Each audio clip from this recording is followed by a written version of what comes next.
주무셔도 되고 나갔다 오셔도 되고 어쨌건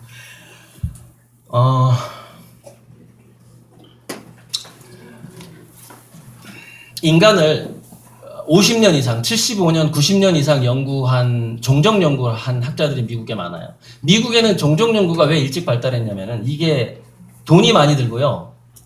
그리고 결과가 너무 늦게 나오기 때문에 한국 같은 연구 풍토에서는 종족 연구가 불가능합니다.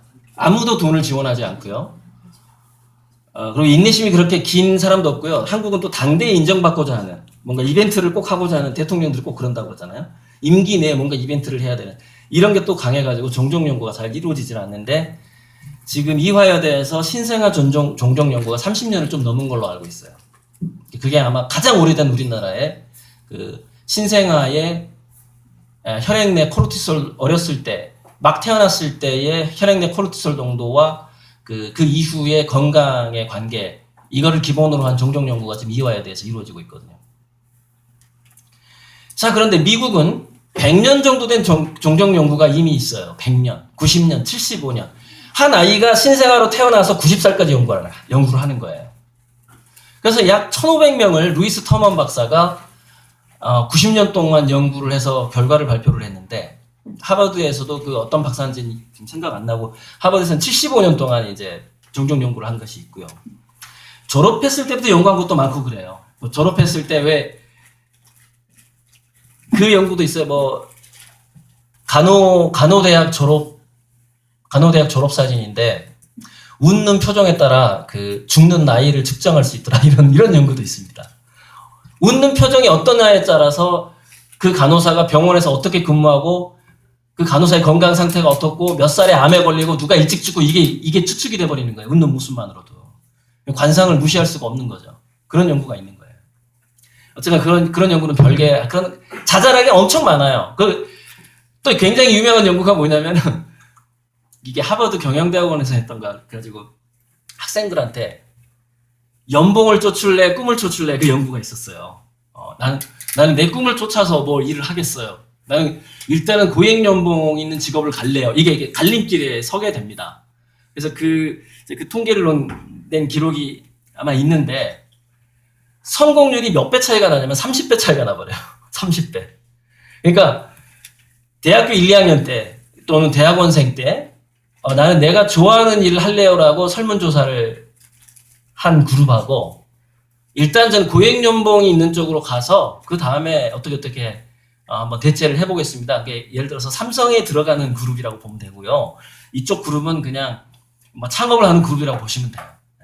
그러니까 나중에 백만장자가 몇 명 나왔나 조사를 해봤더니 뭐 이쪽 그룹에서는 뭐 20 몇 명이 나오고 이쪽 그룹에서는 한 명이 나왔는데 그 그룹의 명수가 다르거든요. 그래서 이게 합쳐가지고 계산을 해보니까 성공률이 30배가 차이가 나요. 거의 성공을 못해요. 어떤 고액 연봉을 쫓은 애들이. 성공자가 거의 안 나와요. 그러니까 백만장자 그룹에 못 들어가는 거예요. 결국 꿈을 쫓는 게 30배가 넘더라는 거예요. 성공하는 게. 예. 뭐 그런 종족 연구도 있습니다. 어쨌건 건강에 대한 종족 연구 중에 두 가지가 결론이 딱 나와요. 두 가지 결론이 나온 건데 그게 뭐냐면 인간의 건강에 가장 큰 영향을 미치는 거. 루이스 토먼 박사는 그 넘버원을 이걸로 합니다. 성취감에 근거한 자존감이라고 얘기를 합니다. 그러니까 이건 무슨 얘기냐면 그 사회 속에서 자기가 인정받지 못할 때 인간은 빨리 죽더라. 점점점 건강이 나빠지면서 빨리 죽더라는 거죠. 인정받지 못할 때. 그래서 은퇴하자마자 건강이 나빠지는 게 다 그런 겁니다. 은퇴하면 건강이 나빠져 버려요. 자기를 인정해주는 횟수, 사람의 눈빛 자체가 줄어들어 버리거든요. 이게 뭘 의미하냐면 인간은 집단 생활을 하는 영장류라는 거예요. 던바의 법칙이라는 게 있는데 던바의 법칙에서는 거의 모든 영장류는 150명의 공동체 안에서 인정받으면서 살아야지 가장 편안하고 그렇게 진화해 왔다는 거예요. 150명. 그래서 뭐 이걸 또 쭉 연구해 보니까 휴대폰에 2000명이 넘는 사람이 저장돼 있어도 1년 중에서 전화 거는 사람은 150명 미만이더라. 뭐 이런 연구가 있는 거예요. 정말 나랑 인간관계를 하는 사람은 150명이 잘 안 넘더라는 거예요, 인간이. 아무리 SNS 시대가 돼도 페이스북에 친구가 5000명이어도 거기서 1년에 한 번씩 교류한 사람 다 조사해보니까 150명이더라는 거예요. 좀 많은 사람이 200명입니다. 그 법칙을 인간은 넘어가지 못하더라는 거예요. 그게 던바의 법칙이에요. 근데 이 던바의 법칙이 제가 이제 우리 미래 사회에서 굉장히 중요한 법칙이 될 거라고 제가 지금 계속 강조를 하고 있는데, 모든 인간은 오프라인에서 150명 정도의 친밀한 소속감을 느낄 만한 관계가 없으면은 불행해집니다. 불행해져 버려요. 그러니까 여러분 학교의 그 교사분들하고 좀 큰 학교면은 교사 학생 수 다 합쳐 본다면은 되게 이제 그래서 군대로 따지면 한 중대의 숫자라고 하더라고요. 150명 정도가.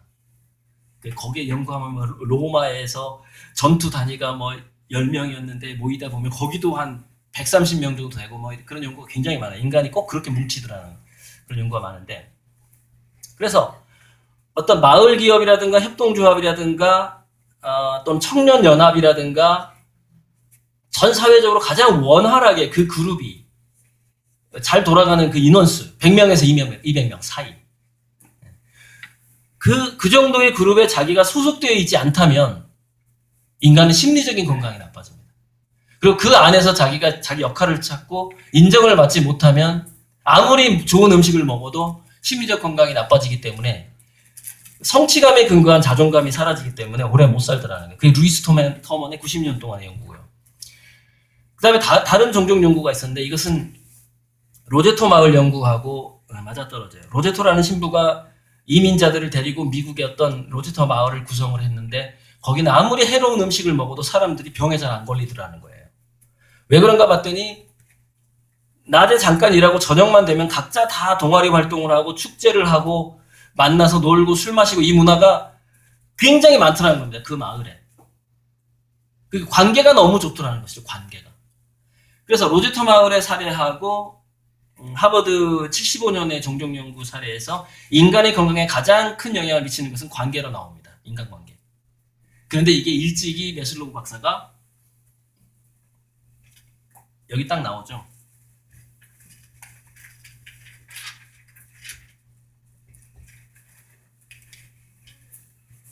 인간은 자아 실현을 했다고 믿는 그룹이 있을 수도 있고 했다고 믿는 사람도 있고 안 믿는 사람도 있을 것이고, 또 아래로 내려오면은 내가 지금 안전한 상태가 아니다, 내 몸이 아프다라는 사람이 있겠죠. 근데 그런 굉장히 운이 좋은 사람과 굉장히 운이 나쁜 사람 일부를 빼고 나면은 모든 인간의 가장 강력한 욕구는 소속감하고 자존감이라는 것이죠. 소속감하고 자존감. 루이스 터먼 박사는 바로 저 자존감이 건강에 가장 큰 영향을 준다고 얘기를 한 거고, 다른 로제토 마을 연구 같은 것에서는 소속감이 건강에 가장 큰 영향을 준다라고 얘기를 한 겁니다. 그렇게 딱 정리가 돼 있는 것이죠. 그래서 저걸 한 문장으로 정리해 보면은, 인간은 인간끼리의 관계 속에서 인정받을 때만 가장 행복하다, 이렇게 나옵니다. 결과가. 자, 그런데 문제가 생긴 거죠. 은퇴자들이 그래서 건강이 나빠진다고 그랬죠. 여러분, 우리나라 65세 이상 노인들의 건강 연구를 한국 보건 거기서 했는데, 은퇴하고 나서 직장을 잡은 노인과 직장을 잡지 않는 노인의 건강 상태를 비교해 봤거든요. 그랬더니 직장을 잡은 노인은 병원비를 한 달에 110만 원 정도 쓰더라는 거예요. 직장이 없는 노인은 한 달에 병원비를 300만 원 쓰더라는 거예요. 3배 차이가 납니다. 병원비가. 인간은 소속감과 자존감을 느끼는 것만으로 아프지를 않아요. 왜냐면 면역물질이 많이 나오니까. 그래서 그 두뇌 연구 중에서 이거 있잖아요. 역설에 대한 연구 있잖아요. 역설에 대한 연구. 누군가한테 멸시, 눈빛, 이거 딱 무시하는 눈빛을 내가 한번 딱 받았어. 두뇌를 딱 찍어보니까 주먹으로 맞은 것처럼 두뇌가 변해 있더라는 거예요. 눈빛 한번 받았는데. 그래서 거기에 대해서 학자들이 어떻게 인간은 멸시감이라든가 언어폭력, 무시하는 발언에 이렇게 심한 타격을 입는가, 인간의 두뇌가. 왜 그런가 했더니 소속감 때문에. 즉 모멸이라든가 왕따를 딱 당하게 되면은 자기가 그 소속에서 이제 이탈됐다라고 심리적으로 느끼게 되는 겁니다.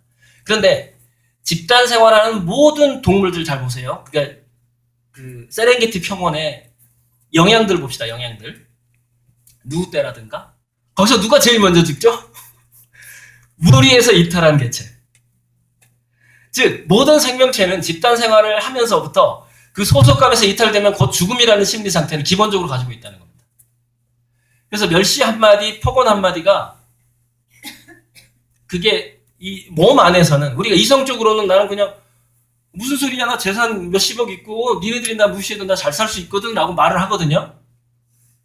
근데 몸은 그렇게 반응을 하지 않는 거예요.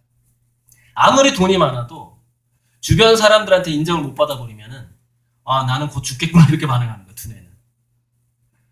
그래서 아무리 돈을 많이 벌고 재산이 많은 거와 건강이 상관이 없어요. 동료나 가족이나 친지들한테 인정을 못 받으면은 아무리 좋은 약을 먹어도 몸이 망가져버려요. 신체는 계속해서 나는 죽는구나 이러고 있는 거예요. 그게 집단 생활하는 모든 생명체의 소속감은 목숨하고 완전히 똑같더라는 거예요. 그래서 인간은 멸시의 눈빛을 한 번만 받아도 주먹으로 몇 대 맞은 것처럼 두뇌가 막 공포에 떨더라는 거예요.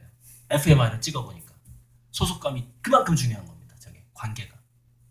자, 그러니까 제가 지금 소속감하고 자존감을 지속적으로 강조하는 게 우리나라 공교육의 그 현실과 전혀 반대되기 때문에 지금 계속 강조하는 거거든요. 공교육의 현실 보세요. 아이들이 학교에 오면 나는 소속감이 완전히 만족이 돼. 막. 난 학교에 오면 나의 자존감 완전히 만족이 돼. 이런 애들이 어딨어요. 등수로 만약에 매겨버렸을 경우에. 거기는 뭐 1, 2, 3등 아니면 자존감이 무너지겠죠. 등수로 매겨버리면. 그다음 소속감. 자, 영장류의 소속감. 특히 인간의 소속감은요. 두세 가지 행위에서 발달을 합니다. 그 두세 가지 행위가 뭐냐면 첫째 가장 큰 게 사냥이에요. 사냥. 집단 사냥. 그러니까 팀원이라 이거야. 우리는 그러니까 예를 들어서 협동조합 같은 형태가 그런 소속감을 준다라고 볼 수 있어요. 협동조합은 모든 사람이 사장이니까. 그죠? 그리고 그 사냥감을 잡으면 옛날에 다 공평하게 나눠 먹었거든요. 물론 결정적으로 창을 한 방 던진 사람한테 주어지는 선물이 딱 하나 있었죠. 그게 뭐죠? 뿔. 그거 가지고 집에 가져갈 수 있었어요. 먹는 게 아니에요. 장신용이죠. 이게 뭐냐? 이게 상장이에요. 상장. 박수 쳐주는 거. 너 잘했어요. 근데 그러니까 너 잘했어요. 그럼 돈 벌었던 사람이 자꾸 돈을 내놔. 그러니까 아나소사이어티가 1억 이상 기부를 하면은 더 이름 올려주잖아요. 이런 거에 인간 되게 약해요. 그런 거에. 그 막 박수 쳐주는 거예요. 그 명예에. 그게 이제 그런 데서 또 비롯된 겁니다. 결정적인 사냥꾼이 뿔을 가져가더라. 근데 먹을 건 아니에요. 못 먹어요. 그 장식. 그래서 예를 들어 거북이 사냥을 했다 바다에서. 그러면 거북이 등딱지는 그 사람을 가져갑니다. 마지막에 그 결정적인 공헌을 한 사람. 그게 계속되었던 거예요. 그런 것들이. 자, 두 번째가 축제. 사냥, 축제. 마을 축제를 하거나 뭐 할 때 어린아이들까지 다 역할이 있어요. 역할이. 그러니까 저는 이제 우리 공교육이 동아리형 축제가 늘 있는 그런 집단으로 바뀌었으면 좋겠다라는 그런 말씀을 하는 것이고요. 사냥이라는 것, 사냥 본능이라는 것은 서너 명의 또는 5명에서 10명까지, 최대 10명까지가 좋대요. 11명 이상이 되면 또 효율성이 떨어진대요. 집단의 효율성이. 그룹의 효율성이. 한 10명, 최대치가 11명인데, 10명, 11명까지 아이들이 어떤 다 소수의 동아리들을 하고서 같이 사냥을 가는 겁니다. 그게 PBL이에요. 어떤 문제를 발견하는 게 그 집단 원시부족 사회에서 사냥하고 똑같은 거예요. 학교 내에서 동아리가 뭔가를 야 우리 이번에 토익 점수 올리게 해볼까? 그게 사냥입니다. 그 점수 사냥이에요. 그런데 그 토익 점수 올리는 것을 서너 명에서 모여서 하는 거죠. 초등학생들이, 중학생들이. 그게 사냥이 되는 거죠. 그리고 뭐 우리 마을에 있는 쓰레기 문제를 한번 어떻게 해결해 볼까? 그게 사냥이 되는 겁니다. 축제는 뭐냐? 축제는 각지 동아리들이 발표회를 하는 겁니다. 이게 축제예요. 다 역할이 있는 거, 구성원들이.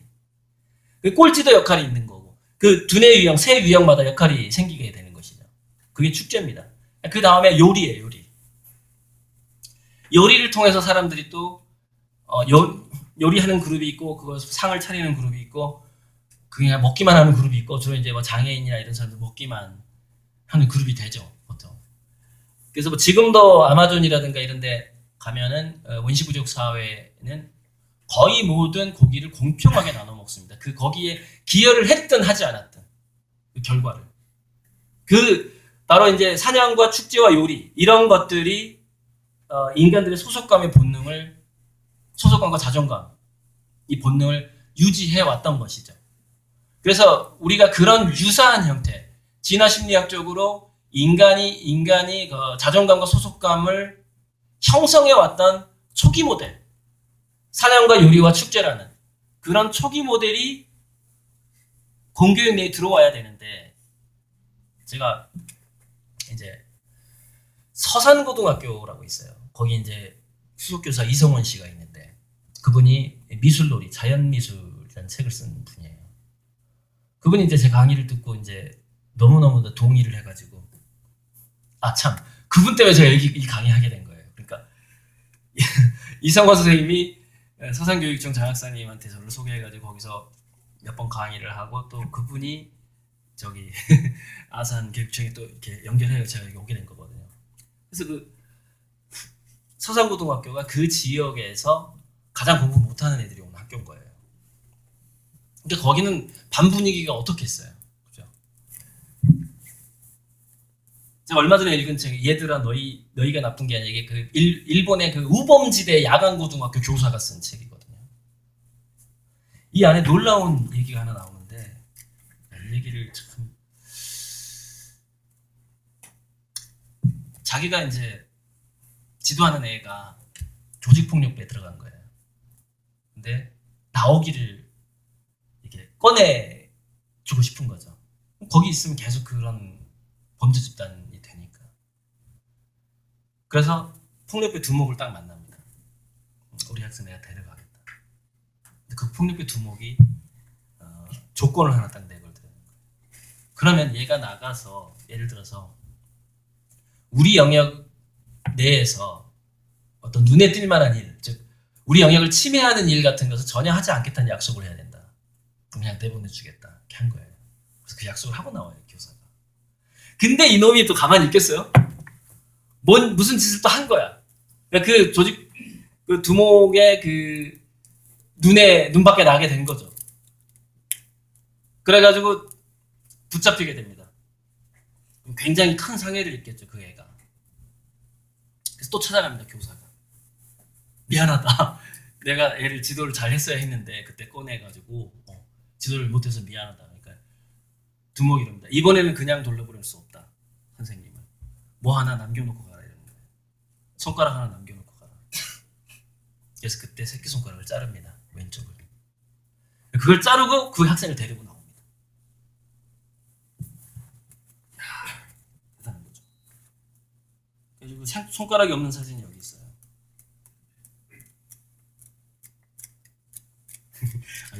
접어놨어야 되는데 시간이 부족하기 때문에 넘어가기로 하겠습니다. 아무튼 이 사람 얼굴은 뭐 이렇게 생겼어요. 잘생겼어요. 네. 그래서 일본에서 TV에 굉장히 여러 번 출연했던 교사거든요. 야간학교 교사거든요.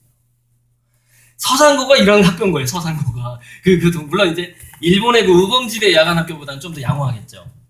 그래서 이제 제가 서산고에 가서 강의했던 강의 주제가 뭐였냐면은 공교육 부정아들을 공교육 부정아들을 위한 우리 교육은 어떻게 해야 될 것인가, 뭐 이런 주제였어요. 거기는 그런 애들이 이제 거의 대다수니까. 그래서 뭐 거기 딱 가면 분위기 딱 아시죠? 막 화장 진하게 한 막 학생들이 많고 짧은 치마에, 그것만 봐도 느낌이 딱 오잖아요, 학교가. 그때 제가 했던 이야기가 바로 소속감하고 자존감과 관련된 그 뇌과학적인 이야기를 했어요. 제가 이거를 뇌과학 공부를 하다가 깨달음이 딱 와가지고 2010년에 책을 쓴 게 내 아이를 위한 두뇌 사용 설명서예요. 그리고 그 책의 주요 내용이에요. 제가 지금부터 하려고 하는 얘기가 주요 내용이고, 그걸 이제 다시 그 이후에 인공지능 vs 인간지능 두뇌 사용 설명서라는 책으로 재출판을 했어요. 두께를 2배로 늘려가지고 컨텐츠 더 담아가지고. 그래서 그 내용을 압축해서 한 10분간 전달하고 끝낼게요. 그래서 우리가 왜 이제 소속감과 자존감을, 아이들의 소속감과 자존감을 고양시키는 방식의 그런 그런 증거라든가 그런 설득할 수 있는 자료들을 지금까지 쭉 얘기한 겁니다, 제가. 그 중에서 그거 하나 꼭 기억해 주셔야 됩니다. 실리콘밸리에서 우리나라 전체 GDP보다 훨씬 돈을 많이 버는 기업 CEO들의 절반이 ADHD, 난독증, 틱장애, 자폐 성향을 가지고 있다는 사실은 꼭 기억해 주시길 바래요. 그 애들을 보호하는 방법이 동아리형 개편이라고 저는 보기 때문에 그렇습니다. 동아리형. 그럼 그런 애들을 보호할 수가 있어요.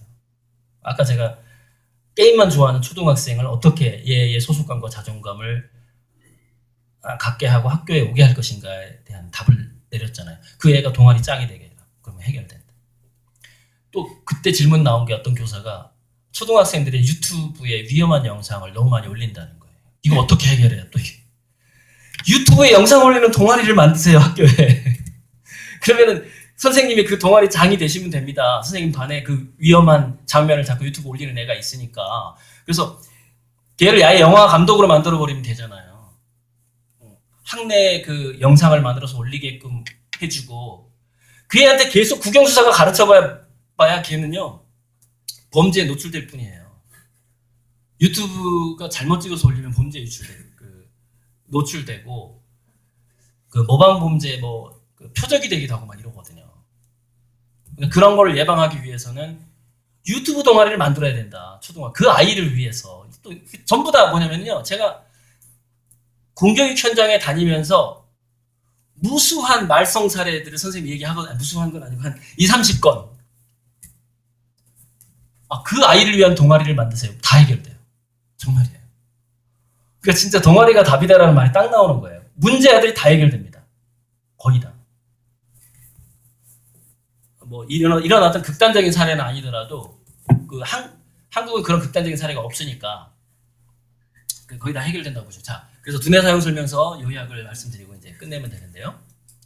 자, 서산고요 강의 내용이 이런 거였습니다. 제가 첫째 교사분들한테 교실에서 조는 아이들을 어떻게 할까요?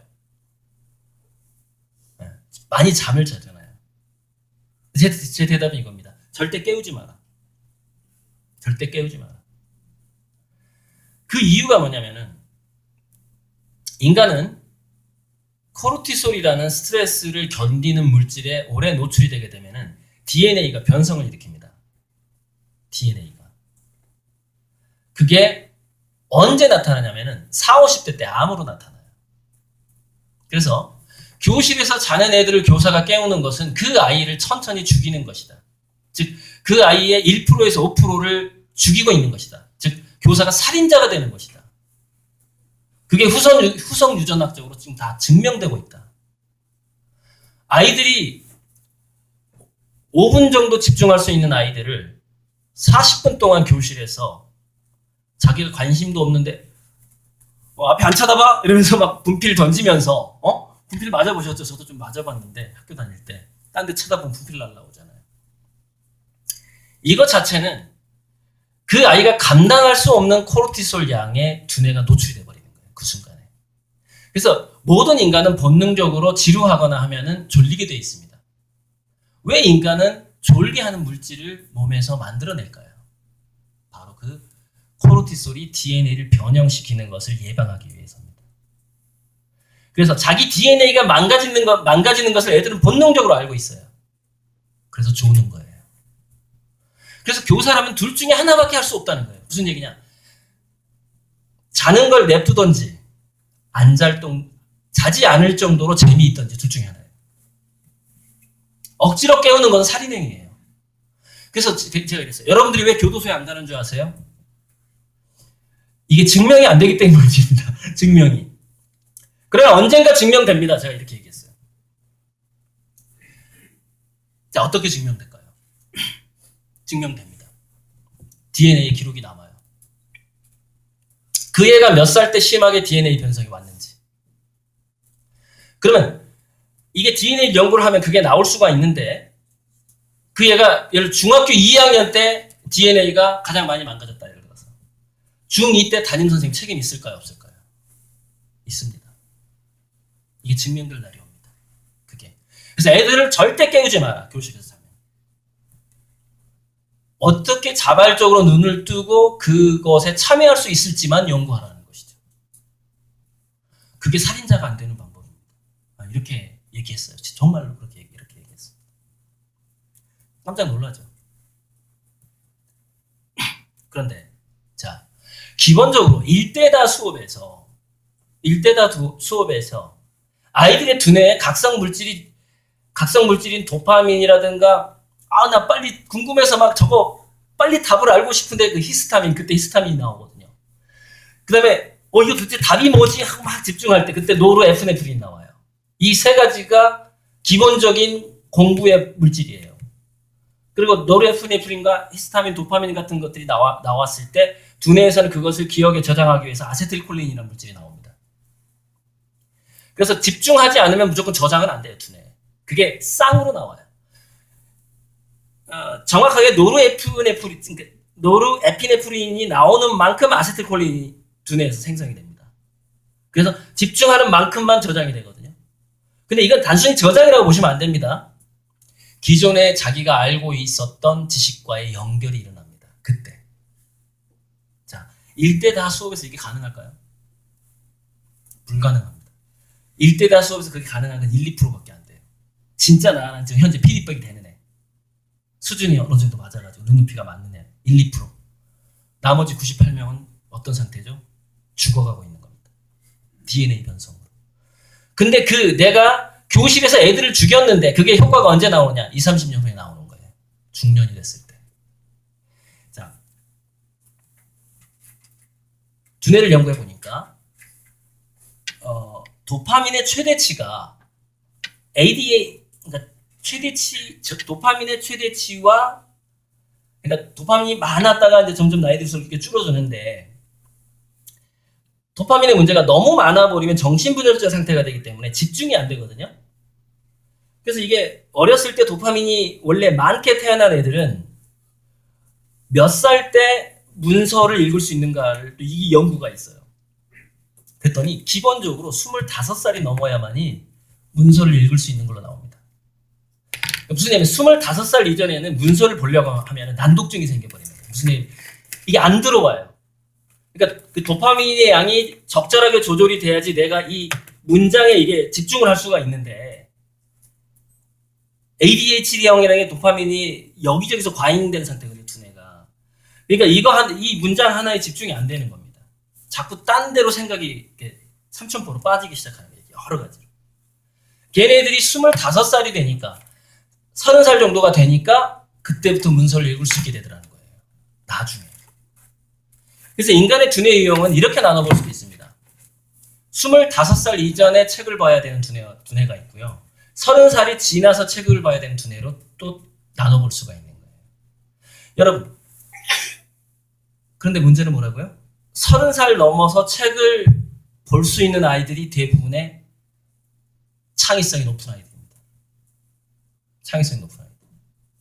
기본적으로 창의성이 높은 아이들이 한국의 공교육과 어떻게 어울리지 않는지 이제 아시겠죠? 얘네들은 원래 책하고 안 친한 애들이에요. 창의성이 좋은 애들은. 실리콘밸리의 창업자들의 50%가 그런 애들이고요. 그래서 우리가 지금 시스템으로 공교육이 이렇게 흘러가 버리면요. 공무원 연금이 삭감되는 날이 옵니다. 국가가 언제까지나 빚을 내서 공무원 연금을 줄 수가 없거든요. 자, 공무원 연금 삭감 시나리오 말씀드릴게요. 이것도 다 시나리오가 나와 있습니다. 우리나라에서 어떻게 공무원 연금이 삭감되는가 시나리오가 나와 있습니다. 자, 첫째, 비정규직이 급증한다. 청년 실업이 급증한다.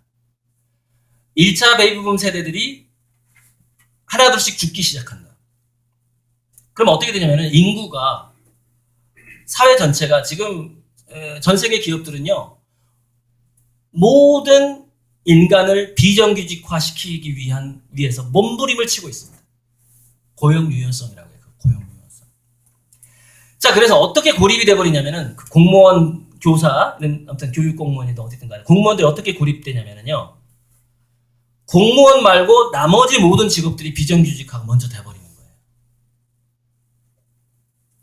그러니까 무슨 얘기냐? 사회에서 연금을 받는 인구가 점점점 사라져버리는 겁니다. 아예.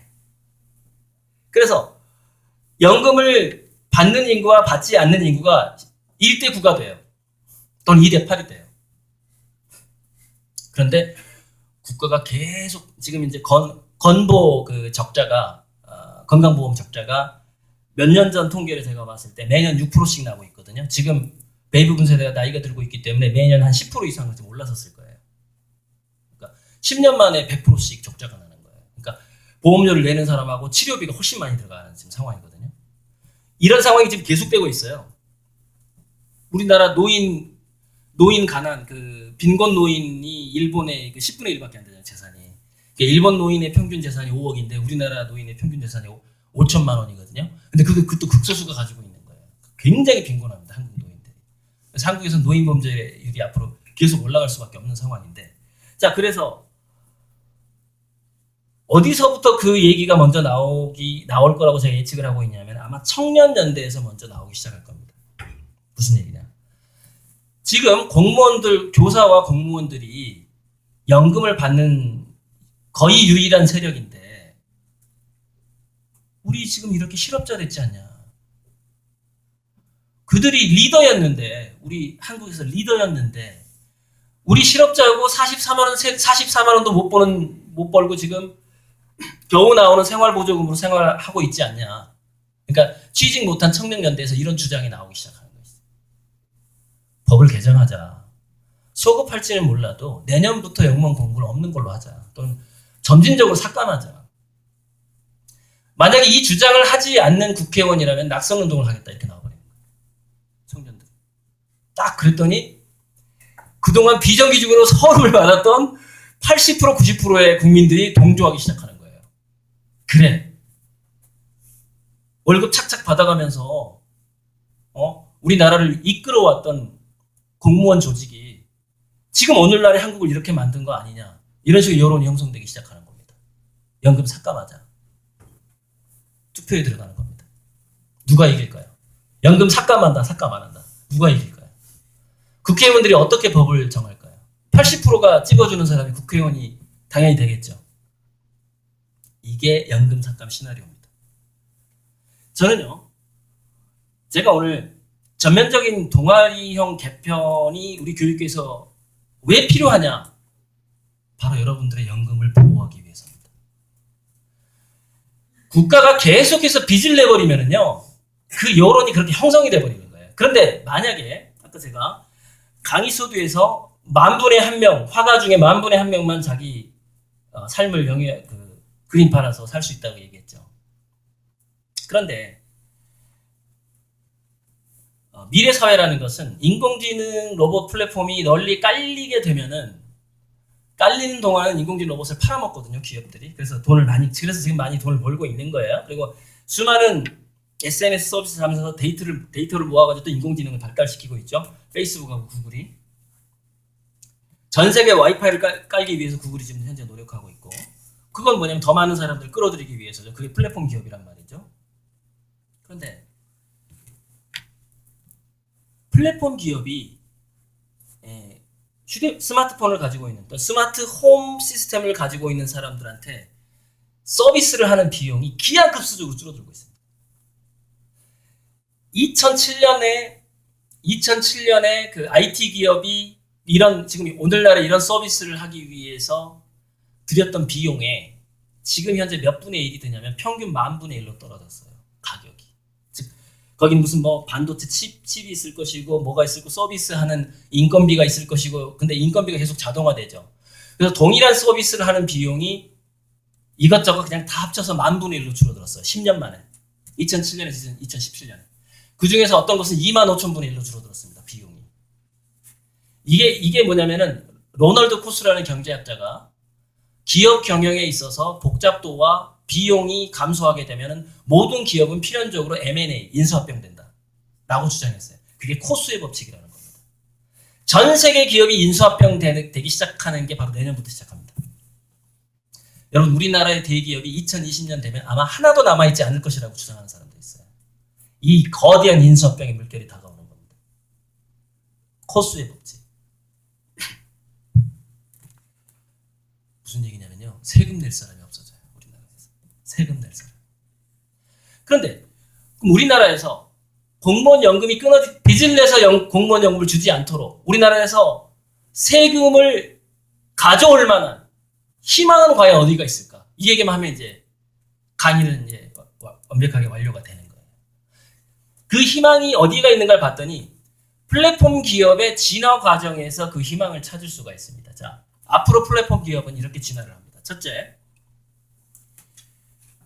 인공지능 로봇 기업이 먼저 돈을 많이 번다. 첫째. 근데 인공지능 로봇은 미국, 유럽, 중국이 최강자예요. 우리나라는 3%밖에 없어요. 인공지능 로봇 특화가 3%밖에 없고 97%가 외국에 가 있습니다. 두 번째, 의료 헬스케어 기업으로 그 돈이 전부 이동한다. 즉, 얼마 전에 아웃도어 엄청나게 팔렸죠? 그거 베이비붐 의료 헬스케어로 돈으로 다 몰리게 되는데 약 10배 정도가 될 거로 지금 예상이 되고 있습니다. 아웃도어 매출액의 10배. 그게 5년 후부터 시작합니다. 왜냐하면 1차 베이비붐 세대가 65세 이상이 되기 시작하거든요. 그때부터 사람들은 아픕니다. 자기 몸에 온통 돈을 쓰게 되는 것이죠. 2차가 바로 의료 헬스케어로 가게 됩니다. 그런데 의료 헬스케어에서는 수술이나 치료보다 어떤 기업이 돈을 가장 많이 벌게 되냐면은 예방, D2C 서비스라고 그래요. 인공지능을 활용해서 개개인들의 피검사를 한 다음에 미리 당신은 보름쯤 후에 몸속에서 암세포가 한 100만 개 정도 될 것 같으니까 지금 와서 뭔가 면역력을 위해서 뭐 시금치를 먹든지 뭘 먹든지 이런 식으로 식약동원의 음식 치료 이런 서비스를 해주는 걸 D2C 서비스라고 그래요. 당신 뭐 DNA가 지금 이런 상태니까 어떤 질병을 조심하세요 이런 거 Direct to Customer라고 그래요. D2C 서비스. 대부분의 D2C 기업으로 돈이 몰리게 됩니다. 의료 헬스 쪽에서는. D2C 기업을 현재 창업한 유일한 한국인이 있어요. 실리콘밸리에서 엄청 잘 나갑니다. 그 친구가 홍대전자공학과 1학년 중퇴생이에요. 그 이름이 지금 있어요.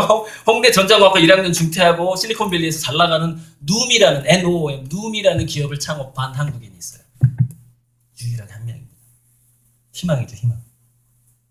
그 친구가 뭘 서비스 했냐면 아무튼 애플리케이션, 그러니까 다이어트 애플리케이션으로 성공한 친구예요. 다이어트. 이렇게 하면 살이 얼마나 빠지고 휴대폰에 애플리케이션. 그래서 출시하고 나서 2,500만이 그걸 다운받아가지고 그때부터 막 투자가 몰리기 시작해요. 지금 다른 사업으로 전이 되고 있습니다. 누움이라는 기업에 둘 중에 하나, 사장이 2명인데 둘 중에 하나가 한국인이에요. 자, 아무튼 그렇게 돼요. 근데 아무튼 다른 D2C 기업은 엄청나게 많아요. 그게 한 100분의 1밖에 안 됩니다. 그 홍대 중퇴생이 뉴욕에 가서 실리콘밸리에서 지금 활동을 하고 있지만 100분의 1밖에 안 돼요. 즉 무슨 얘기냐? 의료 헬스로 돈이 몰렸을 때에도 지금 예를 들어서 한국 삼성 바이오에피스, 제가 얼마 전에 삼성 바이오에 가서 강의를 했어요. 강의 내용이 뭐였냐면 어떻게 하면 삼성 바이오가 망하지 않을까 뭐 이런 거였습니다. 다들 황당해가지고 제가 약속한 대로 강의를 안 했거든요. 어차피 나는 딱 한 번만 하고 그냥 삼성에 다시는 안 오겠다라는 각오로 강의를 했거든요. 그래서 두 가지 방법을 제시해주고 왔습니다.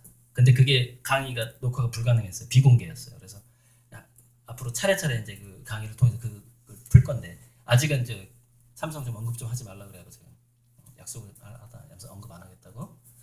이 정도까지 얘기할게요. 자, 그런데 이 다음에 혁명적인 사건이 일어나. 10분 넘어버렸네. 죄송해요. 이거 얘기하고 끝낼게요. 죄송해요. 그 뭐냐면 마지막에 어떻게 되냐면은 가상현실 콘텐츠 게임 산업으로 대규모의 자본이 이동하게 됩니다. 의료 헬스케어 그 다음에. 근데 가상현실 게임 그다음에 그 게임을 설계하고 그 안에서 사람들이 재밌게 놀게 하는 거 있잖아요. 이게 한국의 기회예요. 이게. 그래서 지금 타일러 코엔이라는 미국의 경제학자가 얘기했지만 앞으로 4차 산업혁명 시대에는 게임에 주목해야 된다. 게임의 경험이 많은 애일수록 4차 산업혁명기에 기업에서 그 창업이나 취업에서 기회가 많을 것이다 이렇게 얘기를 했거든요. 제가 이거 EBS에서 이 발언해가지고 지금 조회수가 엄청 올라가고 있습니다. 게임을 시켜라 책을 읽히지 말고 이 발언을 했거든요. 무슨 얘기냐면은 자 지금 교사분들이 전면 동아리 개편을 굉장히 겁낼 거예요. 야 그러면은 게임 동아리만 20개 생길 거야. 전체 50개 동아리 중에서 20개가 게임 동아리일 거야. 이걸 겁내지 마세요. 우리 여러분들이 연금을 받을 기회는 바로 그 게임회가 있습니다. 우리 울스까지 다 망가졌어요. 기회가 없어요. 겁내지 마시고 개편을 해주시기 바랍니다. 네, 강의 마치겠습니다. 감사합니다.